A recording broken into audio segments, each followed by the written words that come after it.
नमस्कार साथियों, गौरव ज्ञान धारा के नए प्लेटफॉर्म ओपीडी ऑब्जेक्टिव प्रश्न धारा में आप लोगों का स्वागत है। वैसे ये भी अब नया नहीं रहा, 1 लाख क्रॉस कर चुका है। आप लोगों का प्रेम इतना है और जिन्होंने सब्सक्राइब नहीं किया है पहले इसको भी सब्सक्राइब करना है और अपना प्रेम जो है बरकरार रखना है। देखो, आज की इस क्लास के अंदर विद्यार्थियों की बड़ी डिमांड थी और बहुत समय हो गया ओपीडी पे मैं क्लास नहीं ले पाया था। 50 प्रश्न वाली पिछली जो क्लास दी थी उस पर विद्यार्थियों का बहुत अच्छा रेस्पॉन्स मिला और काफी सारा जो है उन्हें फायदा भी हुआ और देखा होगा संगणक के एग्जाम के अंदर भी काफी सारे प्रश्न उसमें से बने हैं। तो निश्चित रूप से आए हुए प्रश्न जो है वो रिपीट होते हैं। तो आज के इस क्लास में भी अपन 30 ऐसे प्रश्न देखेंगे जो एग्जाम में बन चुके हैं। और इससे क्या होगा, इससे फायदा ये होगा कि आप लोगों में जो भय का माहौल होता है वो समाप्त होगा। आप लोगों में जो ज्ञान बढ़ना चाहिए वो बढ़ेगा। आप लोगों को पता चलेगा हाँ प्रश्न ऐसे बन रहे हैं, ऐसे बनते हैं, तो पढ़ने का तरीका जो है उसमें क्या इंप्रूवमेंट करना चाहिए, क्या है, सारी चीजें जो है सॉल्व होगी और उनकी शानदार व्याख्या के साथ में अपन आगे बढ़ेंगे इसमें। तो ये सेशन आप लोगों के लिए बहुत उपयोगी रहने वाला है। तो ये ओपीडी जो आप प्लेटफॉर्म है ये भी अपना ही है, यानी आपका ही है, तो इसको भी शेयर करना है और सब्सक्राइब करना है। ठीक है, करें शुरुआत। ठीक है, राजस्थान कर्मचारी चयन बोर्ड द्वारा जितने प्रश्न, वैसे तो बहुत सारे प्रश्न पूछे गए, लेकिन उनमें से आप लोगों के लिए जो जरूरी है, महत्वपूर्ण है, चाहे वो कोई भी भर्ती हो, पशु परिचर हो, एलडीसी हो, शिक्षक भर्तियां हो, सभी में ये उपयोगी है क्लास और ये आप लोगों का कॉन्फिडेंस बूस्ट करेगी। करें शुरुआत, चलिए शुरू करते हैं। पहला प्रश्न आप लोगों के सामने ये रहा। अच्छा, दूसरा भी दिख रहा है लेकिन पहले पे फोकस करना है। ठीक है, चलो बताओ भाई। चलो पेन सिलेक्ट कर दूं पहला मैं। ठीक है, चलिए बताइए, निम्न में से कौन सा दुर्ग यूनेस्को की विश्व विरासत सूची में शामिल नहीं है? जो अच्छी तरीके से पढ़ रहे होते हैं उन्हें लगता है कि प्रश्न आसान है, जो नए जुड़ते हैं या अभी तक याद नहीं हुआ उन्हें लगता है कि हाँ मंथन करना चाहिए, लेकिन आसान लगना और कॉन्फिडेंस नहीं होना चाहिए, क्योंकि आसान प्रश्न गलत हो जाते हैं ना एग्जाम में, बड़ा दुख होता है, बड़ा पछतावा होता है। जिनके आसान प्रश्न गलत होते हैं उनसे पूछना, कभी भी उसको आसान नहीं समझना है और उस पर भी पूरा मंथन करना चाहिए। चलिए देखो, कुंभलगढ़, चित्तौड़गढ़, गागरोन या जयगढ़। सबसे पहले मैं आप लोगों को बता दूं, इसमें राजस्थान के 6 दुर्ग शामिल है। कितने? राजस्थान के 6 दुर्ग शामिल है। ठीक है, ये बात पता है। जब दुर्ग पढ़ाए आप लोगों को, जब मैंने ट्रिक भी बताई थी, और अभी कुछ समय पहले ही 2-4 दिन पहले जीजीडी फैक्ट के माध्यम से आपको शानदार फैक्ट बनाकर दिया है इसका पूरा, जो अपन नेक्स्ट स्लाइड में उसको रिवाइज करेंगे फिर से। चलो बताओ भाई, कुंभलगढ़, चित्तौड़गढ़, गागरोन या जयगढ़। अब इसमें क्या होता है कि ऑप्शन सामने आने पे कंफ्यूजन होता है। ठीक है, वैसे आप लोगों के तो उत्तर सही आएंगे क्योंकि आप लोग पढ़ चुके हो और आप लोग अच्छी मेहनत कर रहे हो। ठीक है, जिनको समस्या है उन्हें या फिर उनको ट्रिक पता नहीं है वो यहां पे ध्यान दें कि एक ट्रिक याद करनी है आप लोगों को। क्या ट्रिक याद करनी है? चीकू, गाजर, आम, बस ये खाओ और निकल गया आपका काम। ठीक है, चीकू, गाजर, आम और निकल गया शानदार काम। देखो अब इसमें शामिल कौन कौन से हैं वो आ जाएंगे, यानी कि इसमें चित्तौड़गढ़ शामिल है, चित्तौड़गढ़ शामिल है, इसमें कुंभलगढ़ शामिल है, कुंभलगढ़ है ना, कुंभलगढ़ शामिल है। फिर यहां से आओ, गागरोन शामिल है, गागरोन दुर्ग शामिल है। फिर यहां से आओ, जैसलमेर दुर्ग शामिल है, जैसलमेर। फिर यहां से आओ, रणथंबोर शामिल है,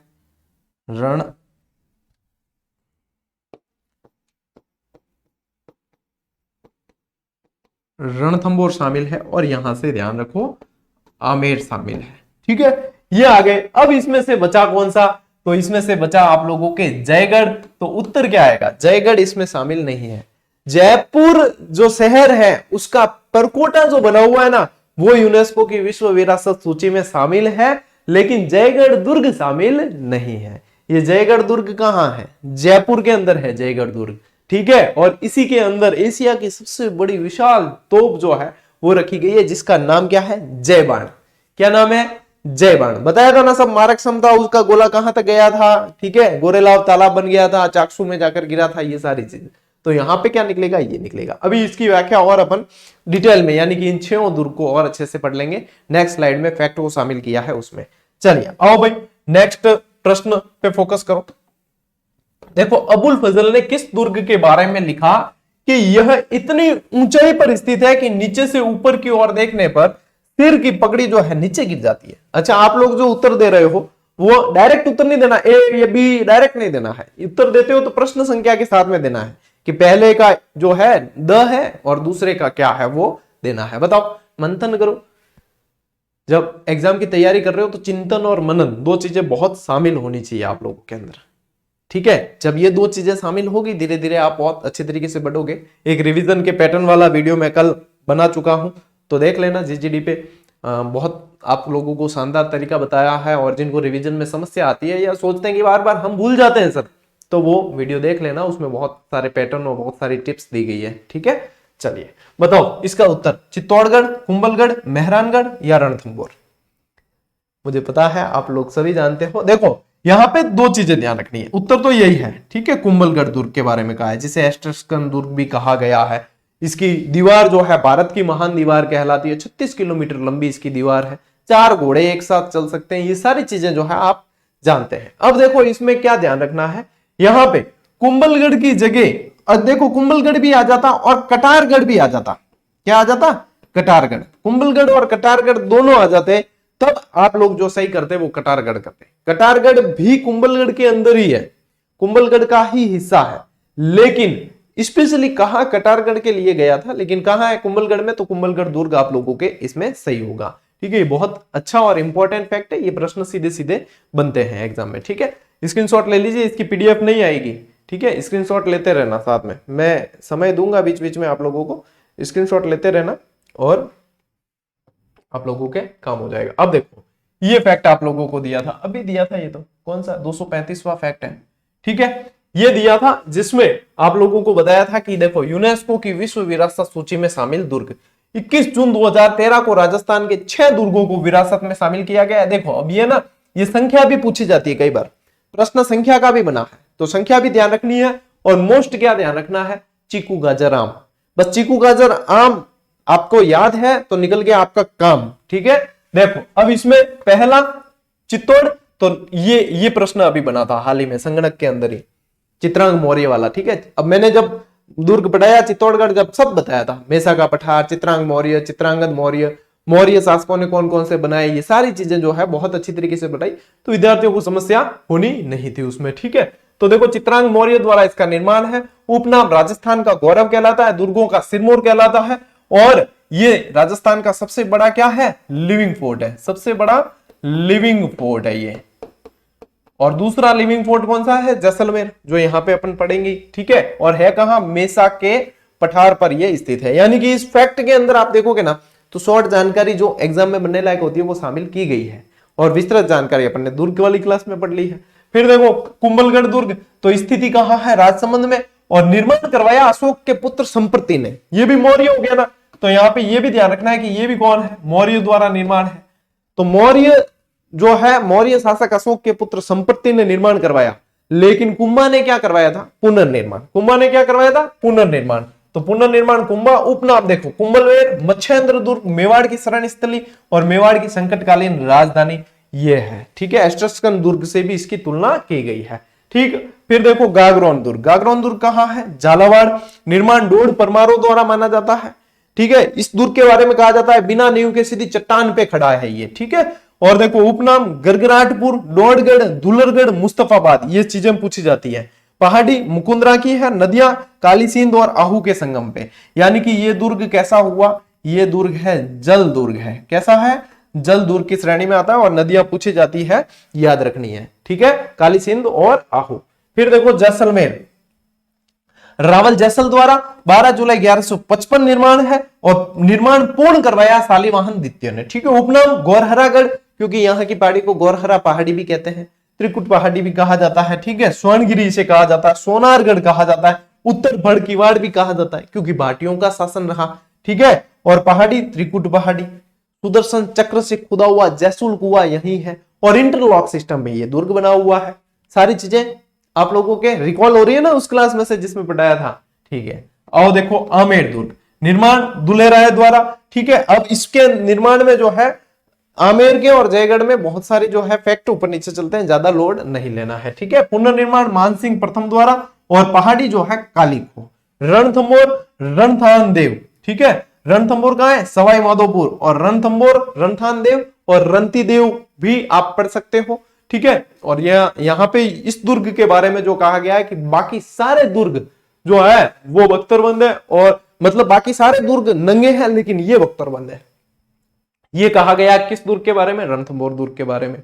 और रणथंभौर दुर्ग के बारे में तो आप जानते हो, जलालुद्दीन खिलजी का कोटेशन बड़ा फेमस है कि ऐसे दुर्गों को तो जो है मैं मुसलमानों के दाढ़ी के एक बाल के बराबर भी नहीं समझता। अब ये सारी चीजें अपने रिकॉल हो चुकी है, ठीक है। चलिए स्क्रीनशॉट लेना है ले लो, फिर आगे बढ़ते हैं।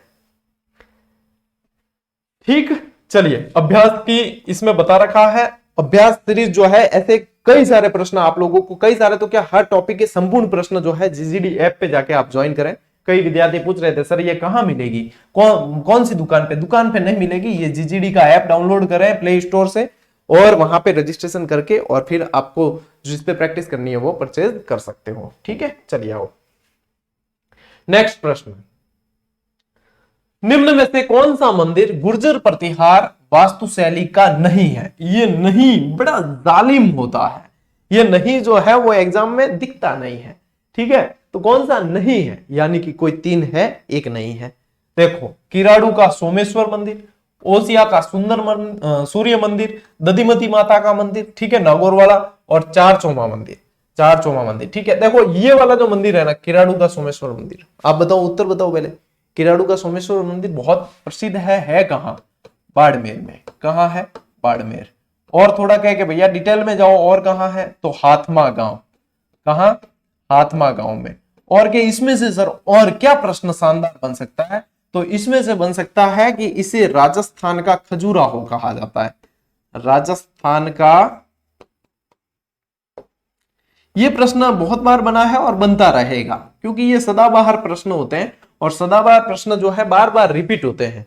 ये हो गया राजस्थान का खजुराहो, हाड़ौती का खजुराहो हो गया, मेवाड़ का खजुराहो हो गया। ये प्रश्न जो है बहुत ज्यादा रिपीट होते हैं, ठीक है। कौन सा है? हाड़ौती का खजुराहो कौन सा है? बंडदेवरा मंदिर, ठीक है। मेवाड़ का खजुराहो कौन सा है? जगदम्बिका मंदिर। सारे पढ़ा रखे हैं। देखो बताओ, ये दधिमती माता का मंदिर गोठ मंगलोद के अंदर है, ठीक है।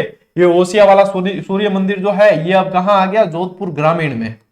कहां आ गया? ये जोधपुर ग्रामीण में पड़ता है। और यहाँ पे गुर्जर प्रतिहारों का शासन रहा है और गुर्जर प्रतिहार शैली के मंदिर देखने को मिलते हैं। तो देखो ये किराड़ू का सोमेश्वर मंदिर ये भी गुर्जर प्रतिहार शैली का है। ये दधिमती माता का मंदिर ये भी गुर्जर प्रतिहार शैली का है। ओसिया का सूर्य मंदिर ये तो पक्का गुर्जर प्रतिहार शैली का है। तो उत्तर यहां से निकल के क्या आया? तो उत्तर आपके निकल के आया है भैया चारचोमा मंदिर, ठीक है।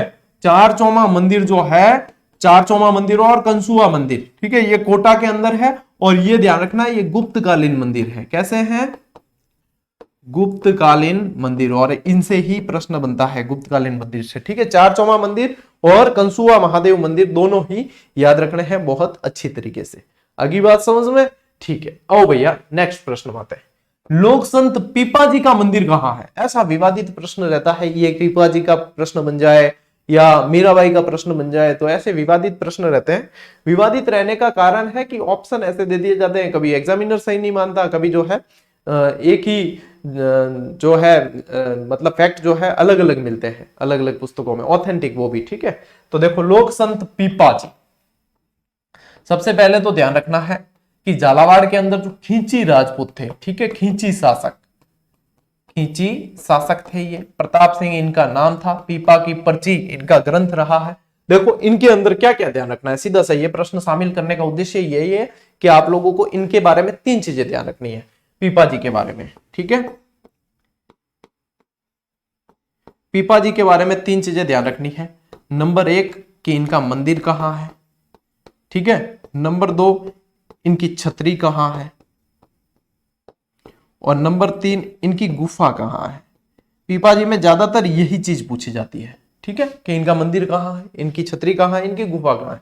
तो देखो यहां पे पूछा गया है कि इनका मंदिर कहां है, तो इनका मंदिर है भैया समदड़ी के अंदर। कहां है? उत्तर तो पहले बता देता हूं, समदड़ी में। अब देखो मंदिर आ गया कहां? समदड़ी वर्तमान बालोतरा के अंदर है। छतरी पूछे तो गागरोन दुर्ग के अंदर है। कहां है? गागरोन दुर्ग। और गुफा पूछे तो टोडा केकड़ी के अंदर। कहां? टोडा केकड़ी। पहले टोडा टोक पढ़ते थे और ये ध्यान रखना कि ये समदड़ी जो है वर्तमान में कहाँ है, बालोतरा में। कहाँ है, बालोतरा के अंदर, पहले आता था बाड़मेर के अंदर। ये बहुत अच्छा प्रश्न है और इंपॉर्टेंट है, ठीक है। चलिए लीजिए भैया स्क्रीनशॉट। ओ भाई, पांचवें प्रश्न का उत्तर बताओ। देखे क्या कहे प्रश्न था वो कहे कि किसने कहा कि भारतवर्ष के भवनों में ताजमहल के बाद यदि कोई भवन है तो वह विमल साई जैन मंदिर है। अब इसमें कुछ प्रश्न आप लोगों को ऐसे मिलेगा, सर क्लास में ये कोटेशन शायद नहीं आया या शायद आया। तो देखो मैंने मंदिर की अलग अलग बैच में अलग अलग क्लासेस दी है, सारी यूट्यूब पे है। अब हो सकता है कि स्कूल लेक्चरर वाली बैच में ये कोटेशन बता दिया हो, पशु परिचर में नहीं बताया हो, ठीक है। तो सभी के अलग अलग लेवल होते हैं, हम बहुत सारी चीजें हमें देखनी होती है। तो वहां पे भी यदि कोई छूट गया तो इसीलिए ये क्लासेस है कि यहां से कवर करवाए जाए। तो कई सारे प्रश्न नए भी मिलेंगे, ठीक है। तो यदि आप लोगों को लगता है कि ये पहले नहीं पढ़ा और नया है तो भैया राइट दिस, ठीक है, लिख दीजिए, काम ही आए। ठीक, बताओ किसने कहा भारतवर्ष के भवनों में ताजमहल के बाद यदि कोई भवन है तो वह विमल साई जैन मंदिर है। क्यों है विमल साई जैन मंदिर? शिल्पी गुण हो रहे, कीर्तिधर हो गए, बताओ देखा कमेंट करके। इन शिल्पी कीर्तिधर हो कौन हो के, इन निर्माण कद हुआ 1031 में हुआ के कौन हुआ, बताओ देखें। मैं गलत हूं या आप सही हो, आप सही जानते हो या नहीं जानते हो। फालतू की बातें भी थे करो, ठीक है। तो फालतू कल एक जन पूछ तो मैं ही देख रहा था वो कमेंट जीजीडी पे, मैं कि आज देखा सही एक ऊंधो पादरो करे छोरा सब। सर आप काम क्या करते हो? मैं सुबह सुबह ठेलो ले जाऊं, पहला आम बेच रहा हूं, बिंग बाद केला बेच रहा हूं, बिंग बाद जो है चिक्कू बेच रहा हूं, बिंग बाद में बंगार इकट्ठो कर पाछो ले आऊं और बस गुजारो निकल दिया करे। अरे भोला जीव, जब मैं पढ़ा रहा हूं तो पूछने का क्या काम है? ये तो वही बात हो गई, कोई गहरी नींद में सो रहा है ना, उसको उठाकर पूछ रहे सो रहे हो क्या? अरे काल चढ़े बिन कि मेरी नींद डिस्टर्ब करो और तू पूछ रही हो है सो रहे हो क्या?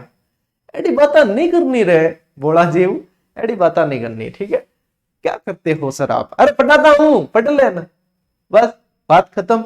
क्या बातें करो थे गुरुजी, हमने टेस्ट सीरीज ली, वो शुरू नहीं हो रही तो हम क्या करें भाई? होम स्क्रीन माते सीधो व्हाट्सएप रो बटन टिंगायोड़ो ऊपर सीधो दियोड़ो है, ठीक है, कि व्हाट्सएप, उस पर क्लिक करते ही सीधा मैसेज आ जाता है कि क्या आप हमारी तकनीकी टीम को मैसेज करना चाहते हैं? हाँ करेंगे तो सीधा व्हाट्सएप खुल जाता है, नंबर सेव करने का जरूरत नहीं, सीधा मैसेज जाता है। नहीं करते हो तो कोई बात नहीं, ऐप पे आप कंटिन्यू करते तो भी मतलब बट है तो देखना नहीं। गुरुजी हमने टेस्ट सीरीज ली है, हमारे टेस्ट सीरीज चालू नहीं हुई, बताओ क्या करें? भजन करो, भजन कीर्तन करो, क्या पता भगवान सुन ले, चालू हो जाए, ठीक है। अब टेक्निकल टीम को पता ही नहीं कि वहां मैसेज गया कि नहीं गया, कि किसकी चालू हुई कि नहीं हुई, तो उनको क्या सपना आएगा क्या? हाँ बाबूजी प्रकट उठ गए, फलानी यार टेस्ट सीरीज चालू नहीं हुई रे, चालू कर। अरे वहां मैसेज करो, 12 घंटे के अंदर अंदर चालू हो जाती है। जिसके चालू नहीं हुई पेमेंट कट गया है, ठीक है, दैट नहीं करने रहे, सारे सॉल्यूशन दे रखा है।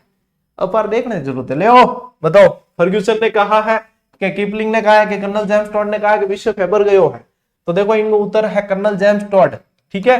ये किसने कहा है? कर्नल जेम्स टॉड ने। कहा है ये मंदिर? अरे सिरोही के अंदर है। कहाँ है? सिरोही के अंदर। अरे और डिटेल में पूछ ले तो माउंट आबू के अंदर है। कहाँ? माउंट आबू, सब ऊंचाई मत, ठीक है, बाकी में बता दियो थान। देखो राजस्थान में जल देवी शांसेरी माता जी मंदिर कहाँ है? अब पक्का विश्वास हो गया लोगों को, सर पक्का जो है कर्मचारी चयन बोर्ड में बने हुए प्रश्न है।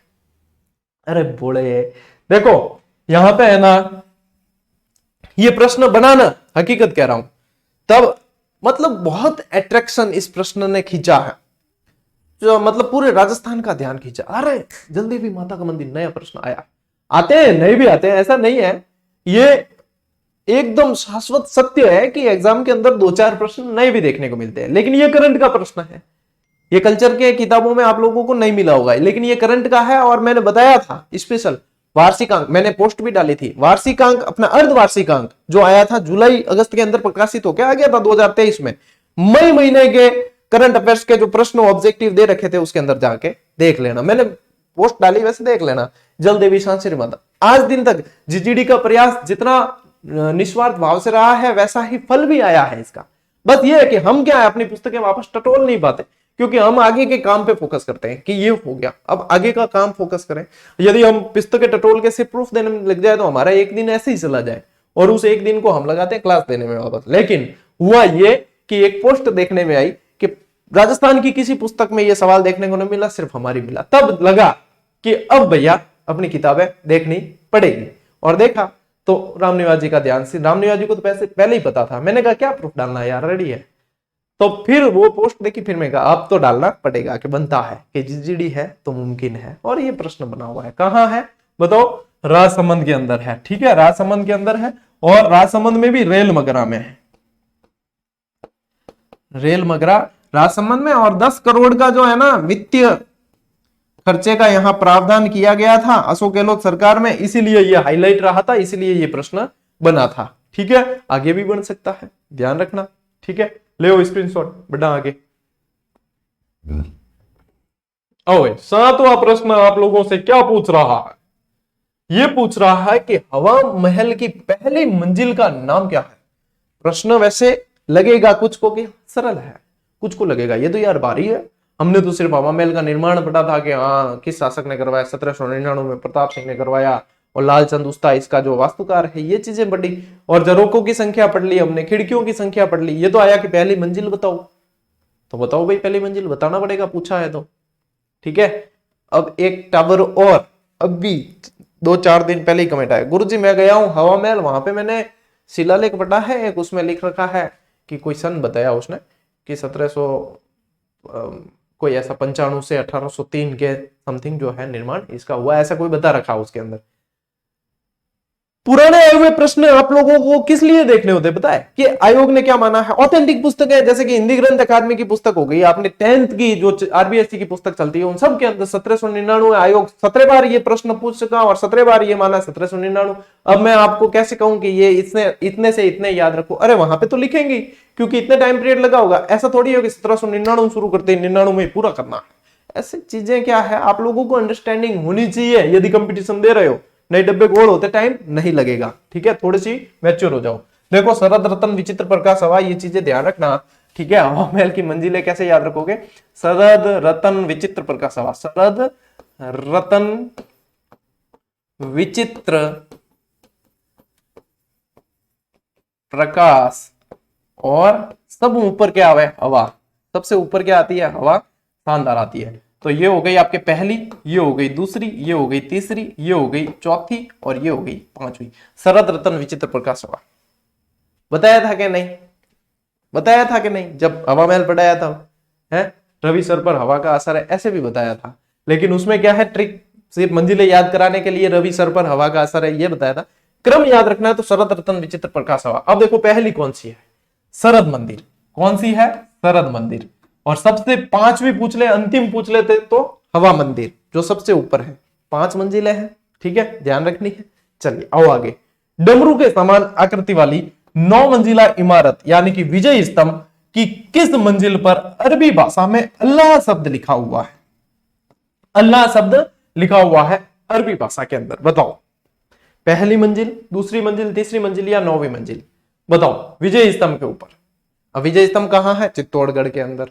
किसने बनवाया विजय स्तंभ? बताओ किसने बनवाया? विजय स्तंभ का निर्माण किसने करवाया?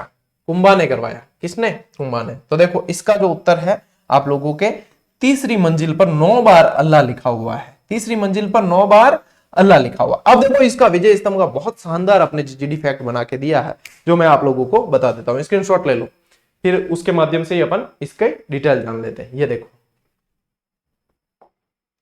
देखो विजय स्तंभ का निर्माण जो है वो 1440 ईस्वी में महाराणा कुंभा द्वारा सारंगपुर युद्ध की विजय में करवाया गया। अब वैसे 1437 के अंदर जो है इसका निर्माण शुरू हो जाता है। कब हो जाता है?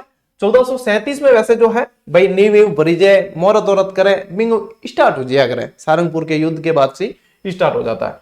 1440 में इसका निर्माण शुरू हुआ, यहां पे ये दे रखा है, लेकिन व्यवस्थित तरीके से देखोगे ना तो 1437 में ही ये जो है शुरू हो जाता है। लेकिन अपने क्या मेन चीज को ये ध्यान रखें, 1440 में शुरू होकर 1448 में पूर्ण हो गया। ठीक है, विजय स्तंभ के वास्तुकार जैता और उसके पुत्र नापा पुंजा पोमा। अब यहाँ पे कहोगे कि नापा पोमा पुंजा है, लेकिन ये थोड़ा सा बोलने में ऐसे लगता है, तो जैता और उसके पुत्र नापा पुंजा पोमा, तो पुंजा को पहले ले लेना। ठीक है, विजय स्तंभ पे कितनी मंजिलें हैं? 9। ये भी पूछा जाता है, 9 मंजिलें हैं। इसकी ऊंचाई 120 फीट, ठीक है, कई जगह 122 फीट भी लिखी मिलेगी, घबराना मत, दोनों ही सही है, ठीक है। 157 क्या है, सीढ़ियां हैं। और देखो तीसरी मंजिल पर 9 बार अल्लाह शब्द लिखा है, यही था प्रश्न। तीसरी मंजिल पर 9 बार अल्लाह शब्द लिखा हुआ है, डमरू के जैसे इसकी आकृति है। और ये जो पूरा देख रहे हो ना, ये जीजीडी फैक्ट, यानी कि एकदम जो है आप लोगों के लिए पूरी मेहनत के साथ में दिया जाने वाला खजाना है ये। उपनाम इसके भारतीय मूर्तिकला का विश्वकोश, मूर्तियों का अजैब। विजय स्तंभ पर 15 अगस्त 1949 को 1 रुपए का डाक टिकट भी जारी हुआ। और विजय स्तंभ राजस्थान पुलिस और माध्यमिक शिक्षा बोर्ड की जो है किताबों के ऊपर भी है और राजस्थान का प्रतीक चिन्ह है, ठीक है। चलिए इसके उपनाम ये भी याद करने हैं, इंपॉर्टेंट है। देखो, लोक जीवन का रंगमंच किसने कहा, गोपीनाथ शर्मा ने। पौराणिक देवताओं का अमूल्य कोश किसने कहा, जीएच ओझा यानी कि गौरी शंकर हीराचंद ओझा, ठीक है। विष्णु ध्वजगढ़ कहा उपेंद्र नाथ ने, डॉक्टर उपेंद्र नाथ। और भारतीय मूर्तिकला का विश्वकोश डॉक्टर गॉड्स कहते हैं, जो आप लोगों के लिए बहुत इंपॉर्टेंट है। और फर्ग्यूसन ने, यहां पे ये नीचे आपको नहीं दिख रहा है ना, ये लिखा है फर्ग्यूसन ने इसकी तुलना रोम के टार्जन से की, ठीक है। फर्ग्यूसन ने इसकी तुलना रोम के टार्जन से की। तो यानी कि एक विजय स्तंभ आया और विजय स्तंभ की सारी चीजें जो है अपने एक झटके में रिवाइज हो गई, इसे कहते हैं जीजीडी फैक्ट, ठीक है। लीजिए स्क्रीनशॉट बढ़ते हैं आगे।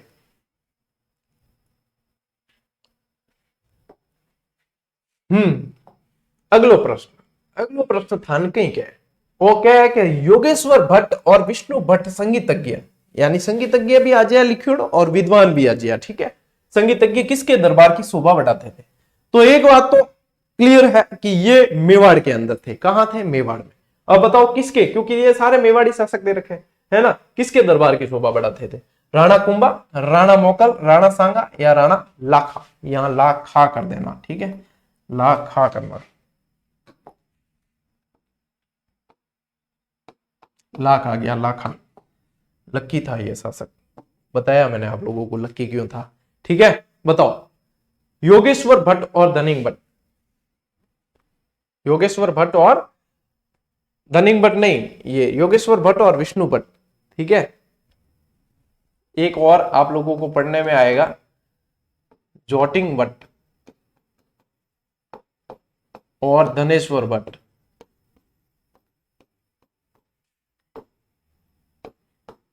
ठीक है। ये बताओ योगेश्वर भट्ट और विष्णु भट्ट किसके दरबार में थे। तो ये थे आपके राणा मोकल के दरबार में थे। किसके दरबार में, राणा मोकल के। और राणा लाखा के दरबार में जो थे ना, राणा लाखा के दरबार में ये थे जोटिंग भट्ट और धनेश्वर भट्ट, ठीक है।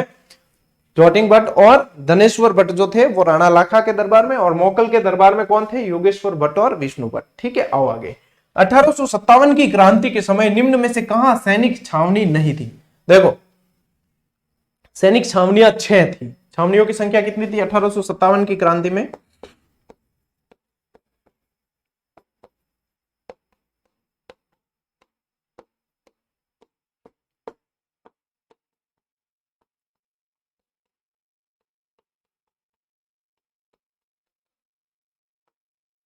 थी। एक बार ये भी प्रश्न बना, ये अभी हाल ही के एग्जाम में बना है, ठीक है।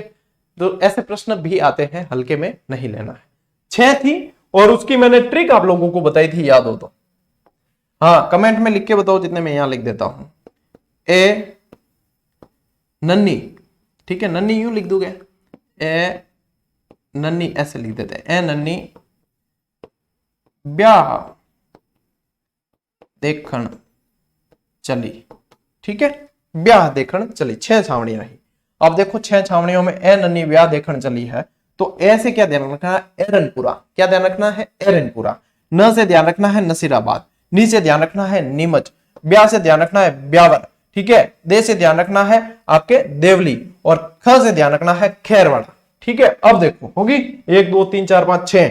अब देखो इसमें से कौन सी है जो नहीं है छावनी, तो वो सीधी सीधी पता चल रही है कि सागवाड़ा। सागवाड़ा छावनी नहीं है, नहीं पूछा ना, सैनिक छावनी नहीं थी। तो खैरवाड़ा थी, देवली थी और एरनपुरा भी थी, सागवाड़ा नहीं थी, और यही उत्तर है इसका, ठीक है। चलिए लीजिए स्क्रीनशॉट। 10 प्रश्न हुए। चलिए 11वां प्रश्न आप लोगों के सामने, आप लोगों की खिदमत में पेश है। केड़ा केड़ा शब्द बोलना पड़े मान टीचर ने, एड़ा बारी बारी आप लोगों की खिदमत में पेश है। ले भाई, हीरालाल शास्त्री ने सितंबर 1942 में किसके साथ जेंटलमैन एग्रीमेंट किया? ठीक है, ये बताना है।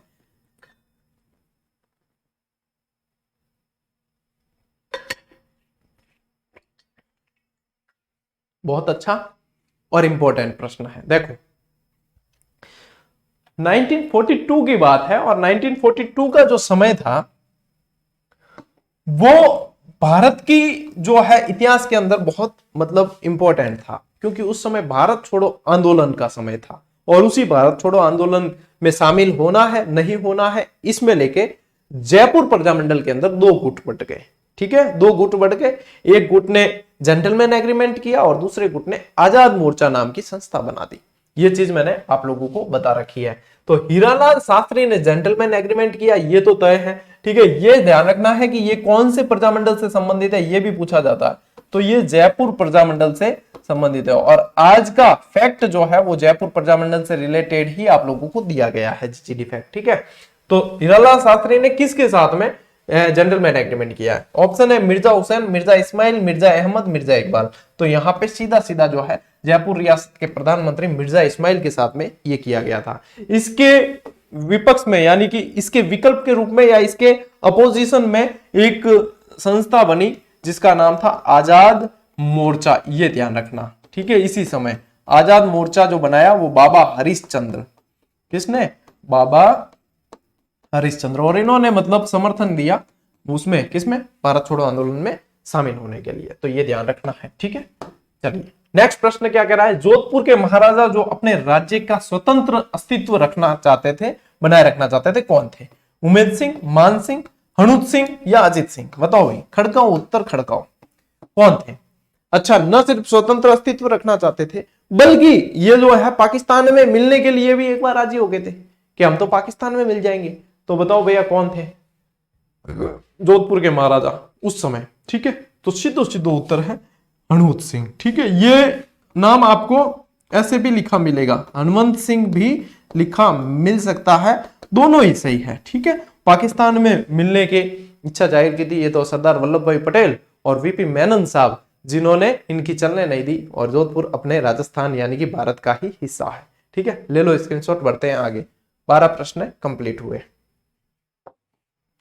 हाँ, 13वां प्रश्न आप लोगों से यह कह रहा है कि बिजोलिया किसान आंदोलन में सर्वाधिक किसान किस जाति के थे? बिजोलिया किसान आंदोलन के अंदर यानी कि किसान कौन सी जाति के थे? सबसे ज्यादा किसान कौन सी जाति के थे? मेव, जाट, धाकड़ या राजपूत? बताओ कौन सी जाति के थे? बिजोलिया किसान आंदोलन राजस्थान का पहला, ये कह सकते हो, संगठित, सुव्यवस्थित आंदोलन था। अहिंसात्मक भी कह सकते हो। ठीक है, ये सारी इसकी विशेषताएं रही है। और एक मैंने आप लोगों को बताया था, एंटी ट्रिक से बताया था, ठीक है, कि नानजी और ठाकरे जी, नानजी और ठाकरे जी पशु परिचर के बैच में क्लास पढ़ाई ही थी, उसके 2-4 दिन बाद एग्जाम हुआ। ये प्रश्न एग्जाम पेपर में था। नानजी और ठाकरे जी का संबंध कौन से किसान आंदोलन से था? इट्स बिजोलिया। तो बताओ भाई कहां थे? यहाँ बिजोलिया किसान आंदोलन। अच्छा, टाइम पीरियड पूछे तो 1897 से 1941 यानी कि टोटल 44 वर्ष, 44 वर्ष तक चला है। उपरमाल, पंच बोर्ड, विजय सिंह, प्रतीक, साधु सीताराम, सारा का संबंध इस बिजोलिया किसान आंदोलन से ही था। हाँ, उत्तर आप लोगों का बिल्कुल सही है, धाकड़। किसान कौन से सबसे ज्यादा थे? धाकड़ थे। और शासक कौन थे? ये राजपूत क्या थे? शासक, क्योंकि मेवाड़ के अधीन आता था तो उस समय फतेह सिंह जी, तो ये मेवाड़ के जो है ये शासक थे। ठीक है, चलिए अगला प्रश्न है, नहीं भोपाल सिंह जी थे, है ना? एफबी पर अकाउंट खोला, पहले फतेह सिंह जी, उसके बाद में भोपाल सिंह जी शासक बने। एक ट्रिक है मेवाड़ के शासकों को याद करने की भी, तो वो जो है ये है, पहले फतेह सिंह जी शासक हुए इस दरमियान, और उसके बाद में भोपाल सिंह जी जब शासक हुए तब तो एकीकरण का समय आ गया, लेकिन उनसे पहले जो है यानी बिजोलिया किसान आंदोलन पूछते हैं, वहां पे आप लोगों के फतेह सिंह जी। ठीक है, चलिए निम्न में से किसने व्हाट्स आर इंडियन स्टेट्स पुस्तक लिखी? व्हाट्स आर इंडियन स्टेट पुस्तक, ये प्रश्न बहुत बार बना है और बहुत इंपॉर्टेंट है। व्हाट्स आर इंडियन स्टेट्स, ठीक है, किसान आंदोलन से जुड़ा हुआ ही व्यक्ति है। बताओ, हीरालाल शास्त्री, विजय सिंह पथिक, जमनालाल बजाज या माणिक्यलाल वर्मा, कौन थे? हाँ, उत्तर, इसका सही उत्तर है आप लोगों के विजय सिंह पथिक। ये बहुत ही अच्छा प्रश्न है, इंपॉर्टेंट है, ठीक है। विजय सिंह पथिक का मूल नाम यदि आप लोगों को पूछे तो ध्यान रखना, यह भी प्रश्न बनता है। मूल नाम इनका क्या था? भूप सिंह। सशस्त्र क्रांति में बहुत एक्टिव थे, बुलंदशहर के मूल रूप से थे ये, और राजस्थान में इन्हें जो है किसान आंदोलन का जनक भी माना जाता है, ठीक है। लीजिए स्क्रीनशॉट।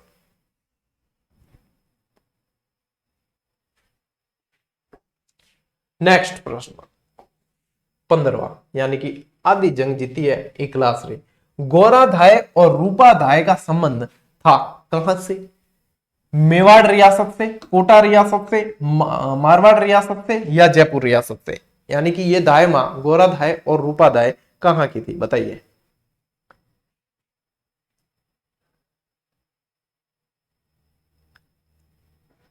देखो,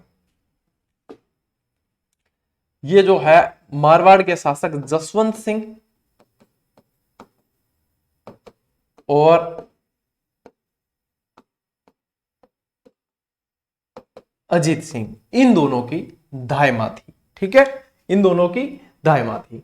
तो ये ऐसे याद रख लेना कि जसवंत के रूप से अजीत गोरा है।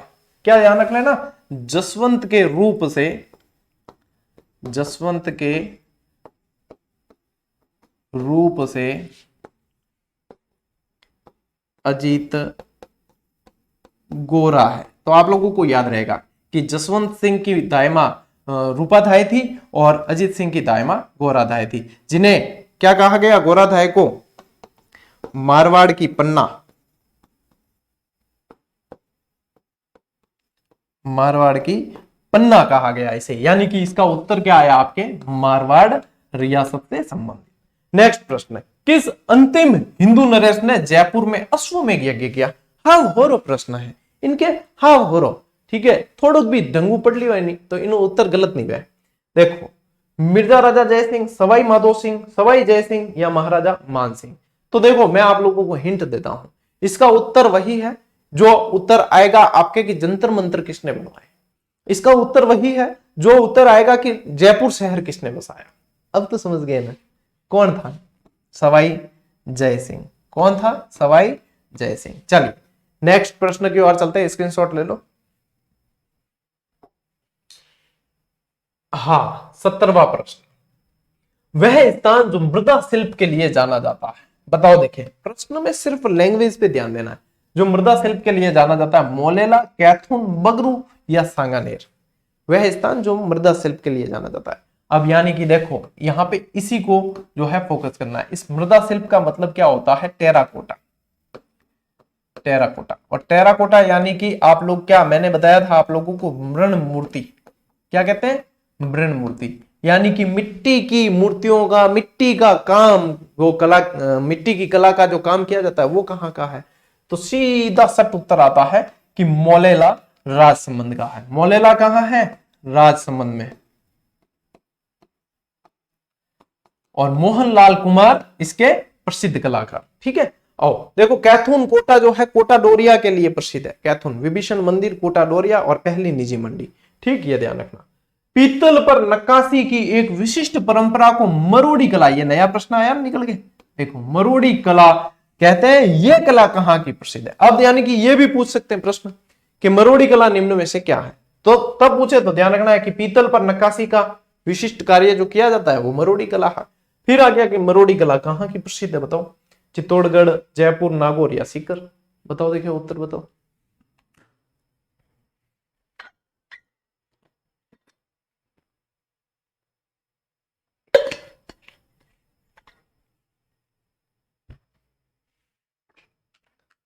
जहां पे कुछ समझ नहीं आए और राजधानी दे रखी हो या जोधपुर दे रखा हो तो जयपुर जोधपुर में से कुछ होगा। तो यहाँ पे राजधानी दे रखी है तो जयपुर। पीतल की नक्काशी का काम जो है मरोड़ी कला का स्पेशल किया जाता है वो जयपुर के अंदर किया जाता है, ठीक है। चलिए लीजिए स्क्रीनशॉट। 19वां प्रश्न, अणभय वाणी। ठीक है, अणभय वाणी किस संप्रदाय से संबंधित ग्रंथ है? चरणदासी संप्रदाय, निम्बार्क संप्रदाय, निष्कलंक संप्रदाय या चरणदासी। और प्रश्न डिलीट है, DELETE। क्यों डिलीट है? क्योंकि मेरे से ऑप्शन टाइप में ही यहां पे गलती हुई है। क्या गलती हुई है कि 2 जगह चरणदासी आ गया और जो सही उत्तर है वो आया नहीं। अब मैंने ये अभी देखा जब मैं कि अरे यार 2 जगह चरणदासी आ गया, लेकिन इसका उत्तर आप लोगों को मिलेगा।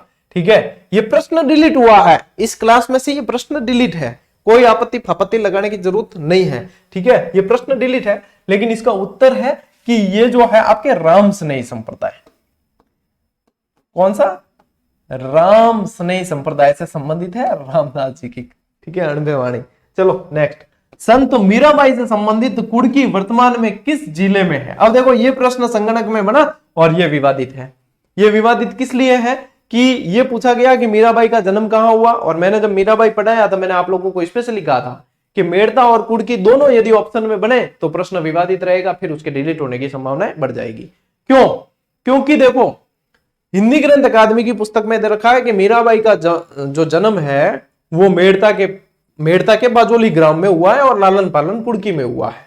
ठीक है, ये दे रखा है। गोपीनाथ शर्मा की पुस्तक में दे रखा है कि मीराबाई का जन्म कुड़की में हुआ है और लालन पालन मेड़ता में हुआ है। ऐसे ही बहुत सारे ऑथेंटिक ग्रंथ के अंदर ये गफलत चलती है और बाकायदा इनके ऊपर इनके जन्म, इनकी मृत्यु और इनकी बहुत सारी चीजें जो है रहस्यमय है, उनके ऊपर गोष्ठियां होती है और कई सारे विद्वान इकट्ठे होते हैं और निष्कर्ष तक जो है पहुंच नहीं पाते। तो ये विवादित चीजें हैं। एग्जामिनर को ऐसे विवादों से बचना चाहिए और ऐसे प्रश्न देते हैं तो या तो कुड़की दो ऑप्शन में या मेड़ता दो, दोनों ही दिए तो दिखती बात है विवाद है। अब जिन्होंने कुड़की किया है और मेड़ता उत्तर मान लिया वो मेड़ता वाले प्रूफ लगाएंगे, जिन्होंने मेड़ता किया और कुड़की उत्तर मान लिया तो वो वाले प्रूफ लगाएंगे, यानी कि विवाद है। तो ऐसे विवादों में अपन को ज्यादा दिमाग खर्च नहीं करना चाहिए, इसलिए मैंने देखो विवाद रहित प्रश्न बनाया। विवाद तो अपने इस ऊपर प्रश्न में हुआ था जहां दोनों में ऑप्शन चरणदासी आगे। संत मीराबाई से संबंधित कुड़की वर्तमान किस जिले में? अपना तो प्रश्न बिल्कुल साधारण है कि हाँ वर्तमान किस जिले में, तो कुड़की भैया वर्तमान के ब्यावर जिले में आ गए। ठीक है, पहला पालिम के बीच तो अब ब्यावर के अंदर। आगे बात समझ में? ठीक है, मीराबाई को राजस्थान की राधा कहा जाता है, ये भी ध्यान रख लेना, राजस्थान की राधा। चलो भाई नेक्स्ट प्रश्न, 21वां प्रश्न, वह लोक देवता जिनकी गणना पंच पीरों में नहीं होती। नहीं उत्तर जो है ना वो बहुत नहीं, प्रश्न के अंदर आया हुआ नहीं जो है वो ध्यान देने लायक है। तो देखो मैंने एक ट्रिक बताई थी आप लोगों को, ये चीज ट्रिक से याद रखना। ठीक है, गोपा राम है, यानी गोपाराम तो है। ठीक है, ये ध्यान रखना ही है कि गोपाराम है यानी पंचपीर में शामिल है और जो इसमें नहीं है वो नहीं है। चलो तो ये गोपाराम है, ध्यान रखना, पंचपीरों की ट्रिक है। तो देखो गोगा जी, पाबू जी, रामदेव जी। ठीक है, यहां से लो मेहा जी मांगलिया, मेहा जी, और यहां से लो हड़बू जी। बस, अब इसके अलावा जो नहीं है ये पंचपीर है, इसके अलावा जो नहीं है वो पंचपीर में शामिल नहीं है। तो देखो मेहा जी आ गए, हड़बू जी आ गए, पाबू जी आ गए, तो पीछे क्या? तेजा जी। तो उत्तर क्या हुआ? तेजा जी। और मैंने जब क्लास पढ़ाई जब स्पेशली कहा था कि तेजा जी को विशेष रूप से ध्यान रखना है, और ये देखो बने हुए प्रश्न सारे के सारे है कि नहीं। चलिए लीजिए अगले प्रश्न पे चलते हैं, स्क्रीनशॉट तो अभी रुको पहले। सामाजिक सुधार के लिए जम्मा जागरण अभियान किस लोक देवता के द्वारा चलाया गया? इन प्रश्नों को यहां पे करवाने का एक उद्देश्य ये भी है कि आप लोग प्रश्न की लैंग्वेज समझे, क्योंकि अपन जैसे पढ़ते हैं तो उसमें अपन सीधा से पढ़ लेते हैं कि हाँ इनके जागरण जो है जम्मा कहलाते हैं, ये चीजें जैसे पढ़ ली। ये उत्तर है इसका रामदेव जी। पहले तो मैं आप लोगों को बता दूं उत्तर क्या है, जम्मा जागरण रामदेव जी। ठीक है, अब अपन ने पढ़ लिया कि इनके जो है जातरू ये कहलाते हैं, रिकिया इनके भक्त रिकिया कहलाते हैं, जम्मा ये है, नेजा ये है, ये सारी चीजें। लेकिन प्रश्न की लैंग्वेज जो है कैसे भी आ सकती है, तो यहाँ लैंग्वेज कैसे? सामाजिक सुधार के लिए जम्मा जागरण अभियान। तो यानी कि आप लोगों को पढ़ने का तरीका आना चाहिए। अपन चीजें सारी पढ़ी हुई होती है, बस वो एग्जाम में क्या आता है उस पैटर्न के अनुसार करना है। ठीक है, अब ले लो स्क्रीनशॉट। 23वां प्रश्न, हालांकि मैंने जनजातियां अभी मैंने वैसे पढ़ा रखी है चैनल पे तो कई बार पढ़ाई, लेकिन पशु परिचर के बैच में जनजातियां नहीं पढ़ाई हुई, पढ़ा दूंगा। ठीक है, देखो बीजा और माला राजस्थान की किस जनजाति की शाखाएं हैं, और बहुत इंपॉर्टेंट सवाल है। ठीक है, यहां पे लगा देना, इंपॉर्टेंट भी लगा देना, बहुत इंपॉर्टेंट है। बीजा और माला दो उपजातियां हैं। ये क्या है? दो उपजातियां हैं, बीजा और माला। बताओ किसकी? सांसी, डामोर, सहरिया या कंजर? बताओ कितना टाइम होगा क्लास लेता? 45 मिनट हो गए, यानी कि लगभग 1 घंटे की क्लास हो जाएगी ये भी। इसका सही उत्तर है साथियों आप लोगों के सांसी। देखो सांसी में यदि पूछेंगे तो या तो ये पूछेंगे या फिर पूछेंगे कि कुकड़ी रस्म का संबंध किससे है, तो कुकड़ी रस्म भी आप लोगों के सांसी, ध्यान रखना है। या फिर ये पूछेंगे ये अपने विवाद हरिजन से, हरिजन समाज के लोगों से, यानी हरिजन से सुलझाते थे, अपने विवाद हरिजन के माध्यम से सुलझाते हैं सांसी जनजाति के अंदर। ठीक है, भरतपुर की साइड बहुत ज्यादा है। देखो जन्माष्टमी के दिन शक्कर शाह का उर्स, ये पूछा जाता है। ठीक है, शक्कर शाह का उर्स मेला कहां आयोजित किया जाता है? बताओ, बिराठिया, अकलेरा, नरहड़ या चोटीला? बताओ, जिन्होंने मतलब शक्कर वाले बाबा ऐसे भी पढ़ लिया ना तो उन्हें भी याद रहता है, क्योंकि इन्हें जैसे ये नाम आता है तब सीधा निकल के आता है कि नरहड़ के पीर, नरहड़ के पीर सीधा निकल के आता है। तो उत्तर क्या है? नरहड़। और नरहड़ कहां है? झुंझुनू में। कहां? झुंझुनू के अंदर। ये चोटीला किस लिए पूछ सकते हैं आपको? यहां पे आपको ध्यान रखना है कि ओम बना का प्रसिद्ध मंदिर है, ओम बना का। ये आने वाले समय में ये प्रश्न बनेगा, आप लिख के ले लेना, ओम बना वाला आने वाले समय में निश्चित रूप से किसी न किसी एग्जाम के अंदर बनना है ये प्रश्न। चोटीला के पीर कहे जाते हैं। ठीक है, ओम बना, ये चोटीला के धनी है, ये नरहड़ के पीर है। लो स्क्रीनशॉट। 25वां प्रश्न, इम तो लोकगीत में मैथान घना मजा कराया, हम सबने ध्यान है। कामण गीत कब गाए जाते हैं? बताओ, कामण गीत, थोड़ा सा फोकस कर दो है ना।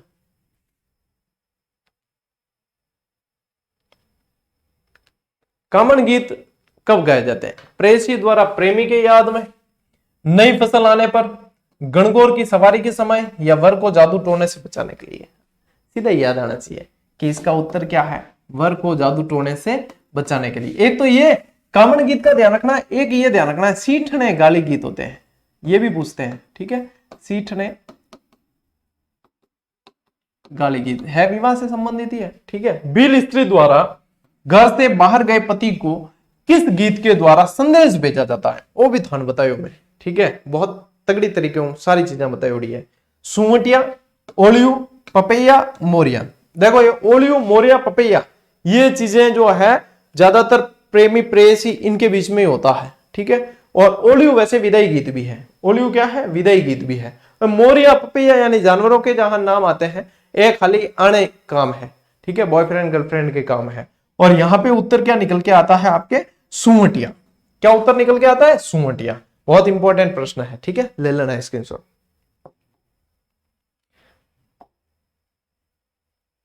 27वां प्रश्न, राजस्थान का कौन सा नृत्य 2010 में यूनेस्को की अमूर्त सांस्कृतिक धरोहर सूची में सम्मिलित किया गया?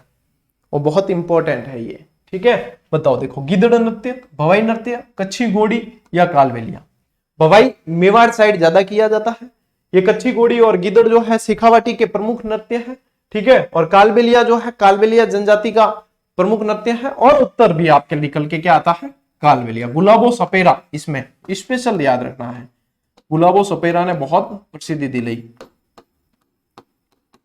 ठीक है, चलिए, घूमर के साथ 8 कहरवे की विशेष चाल होती है, उसे कहते हैं, बताइए क्या कहते हैं? गुम्म कहते हैं कि सवाई कहते हैं कि बबाई कहते हैं कि भवाई कहते हैं? तो देखो, भवाई तो नृत्य ही है। ठीक है, व्यावसायिक नृत्य एक तरह का। और गुम्म जो है, ये घाघरे का जो गुम होता है ना, घाघरे का गोल घेरा, गोल घेरा, जब महिलाएं ये नृत्य करते समय गोल घूमती है जोर से, तो जो गुम बनता है उसका, उसको कहते हैं गुम। ये बबई तो पहाड़ी है, चोटी है, और इसका जो उत्तर है वो है सवाई। ठीक है, ये 8 कहरवे वाली विशेष चाल सवाई कहलाती है। क्या? सवाई। ठीक है, ये कांकरेज गाय की जो नस्ल होती है ना, वो भी सवाई चाल के लिए जानी जाती है। चलिए ले लो स्क्रीनशॉट। आओ 29वां प्रश्न, फौलाद की वस्तुओं पर सोने के पतले तारों की जड़ाई क्या कहलाती है? बताओ। देखें, कुंदन का काम, मुरादाबादी का काम, मुनुत्ती कला का काम या कोफ्तगिरी का काम? फौलाद की वस्तुओं पर सोने के पतले तार। बताओ। देखो, कुंदन का काम जो होता है ना, उसमें कुंदन चिपकाए जाते हैं। ये मुनवत्ती कला जो है, ये आपके उस्ता कला से संबंधित है। मतलब आपको गलत उत्तर भी छांटने आने चाहिए, तब आप सही उत्तर तक पहुंच सकते हो। ठीक है, तो यहां पे आप लोगों के उत्तर क्या आएगा पता है? कोफ्तगिरी का काम, फौलाद की वस्तुओं पे कोफ्तगिरी। और ये ध्यान रखना, कोफ्तगिरी के लिए 3 स्थान विशेष रूप से जाने जाते हैं: जयपुर, जोधपुर और उदयपुर। जिसमें से उदयपुर वाली जो कोफ्तगिरी है, ये 2023 में इसे जीआई टैग मिला है। ठीक, ये उदयपुर वाली, ये स्पेशल ध्यान रखना है। राज्य के ऐसे कौन से जिले हैं जो अंतरराज्यीय और अंतरराष्ट्रीय दोनों सीमा बनाते हैं? हालांकि अब ये प्रश्न आ ही गया है तो बता दो फिर से कि राजस्थान भूगोल की क्लासें जीजीडी पे कला संस्कृति वाली अब 7-8 क्लासें बची, 8-10 बची है, वो पूरी होगी तब अपने को राजस्थान भूगोल ही शुरू करना है और व्यवस्थित तरीके से पढ़ेंगे। हर बार बताता हूं क्लास में, तो भी चैट बॉक्स में, सर राजस्थान भूगोल कब शुरू होगी? अरे तुम विजिटर बनते क्यों हो? तुम रेगुलर स्टूडेंट बनो ना। रेगुलर स्टूडेंट एक भी है चीज नहीं पूछता बार बार कि कब होगी कब होगी, क्योंकि मैं बताता हूं एक क्लास रिकॉर्ड करने में भगवान सौगन बहुत मेहनत लागे और बहुत सारा मैनेजमेंट करना पड़ता। आज मैं पूरे दिन बाहर था, तो मैं बाहर था तो मुझे पता है कि मुझे ये क्लास देनी है आज, तो मैं सुबह जल्दी उठ के इसकी स्लाइड्स बनाकर फिर गया हूं, क्योंकि ये संडे है, फैमिली को भी टाइम देना है। फिर फैमिली को लेकर गया हूं, मैं खेत पे गया था, आप लोगों को व्लॉग बना के दूंगा। ठीक है, वहां गया हूं, उसके बाद वापस आके मुझे पता है कि थकान है तो है, ठीक है, लेकिन ये क्लास तो देनी है, तब जाके जो है वापस ये क्लास शूट करके आप लोगों को दे रहा हूं। और बहुत मेहनत लगती है, उसके बाद भी आप नहीं देखो उन क्लासेस को, उन वीडियो को, और फिर कमेंट पूछते हो, तो मेरी जगह आप होते ना, भगवान कसम कह रहा हूं, आप छोड़ के जा चुके होते यूट्यूब, ठीक है, या फिर पेड क्लासेस में एंटर कर चुके होते। लेकिन हम आप लोगों के लिए फिर भी प्रयास करते हैं, तो ये चीजें जो है आप परिपक्व बनिए इन मामलों में। ठीक है, चलो बताओ, राज्य के ऐसे कौन से जिले जो अंतरराज्यीय और अंतरराष्ट्रीय दोनों सीमा बनाते हैं? जयपुर, दौसा, दूदू, कोटा, बूंदी, झालावाड़, चूरू, सीकर, हनुमानगढ़। तो देखो इनमें से देखोगे तो ये सारे अंतर्वर्ती जिले भी हैं इनके अंदर। ठीक है, यानी कि अंतरराष्ट्रीय सीमा से बनाने वाले जिले इनमें नहीं दिख रहे, और अंतरराष्ट्रीय और अंतरराज्यीय दोनों जिलों से बनाने वाले सीमा जो दिखते हैं वो आप लोगों के गंगानगर और बाड़मेर। पढ़ाऊंगा ना भूगोल तो एक चीज भी आप लोगों को कठिन नहीं लगेगी, यूं चुटकियों में याद हो जाएगा, गारंटी है मेरी। देखो ये पुस्तक अब मार्केट में आ चुकी है और इतनी मेहनत की है इसके अंदर कि जो भी पढ़ेगा दिल से दुआएं देगा, पक्की बात है। ठीक है, और जो पढ़ने का जो इंटरेस्ट होता है ना, कि एक तो क्या अपन को एक पुस्तक लेके आए और पढ़े 2-4 चैप्टर, लेकिन फिर इंटरेस्ट खत्म हो गया कि अब यार ये तो बहुत क्लिष्ट लग रहा है, आप कैसे याद करें वो चीजें हमारी पुस्तकों के अंदर होती नहीं। यानी कि स्टूडेंट पढ़ना शुरू करता है तो उसे रखने का मन नहीं होता, और वो चीजें आप लोग जाए मार्केट और देखें बढ़िया तरीके से और बिल्कुल आराम से। ठीक है, क्योंकि विषय विशेषज्ञ सारे सबने काम किया है और सारी चीजें पेपर फर्स्ट पेपर सेकंड सारा इसमें शामिल है, और मैंने कुछ पेज भी डाले हैं इसके टेलीग्राम पे, आप लोग वहां से देख लें कि किस तरीके से इसमें लिखा गया है, पैटर्न क्या है सब कुछ। ठीक है, वैसे मैं इसका एक वीडियो बनाऊंगा अलग से, उसमें बताऊंगा डिटेल। और पशु परिचर की तो आप लोगों को पता ही है, टॉप पे चल रही है राजस्थान के। ठीक है, टॉप पे लाने के लिए सबसे पहले आप लोगों का बहुत बहुत धन्यवाद, और ऐसे ही प्रयास करते रहेंगे। ये बीएसटीसी की भी गाइड मार्केट में आ चुकी है, पटवार के सॉल्व पेपर भी आए, बहुत सारी चीजें आई हैं, समय नहीं मिल पाता वीडियो बनाने का। जैसे जैसे मैं वीडियो बनाऊंगा वैसे वैसे आप लोगों को बताता रहूंगा। ठीक है, चलिए, तो ये आज की क्लास जो है साथियों यहीं पूरी करते हैं, और कैसी रही क्लास बता देना, और जिन्होंने अभ्यास सीरीज अभी तक ज्वाइन नहीं की है कर लेना, क्योंकि बहुत जल्द कुछ अभ्यास सीरीज उसमें से सोल्ड आउट होने वाली है। चलिए साथियों, मिलते हैं अगली क्लास में, अगले वीडियो में, तब तक के लिए राम राम, जय हिंद।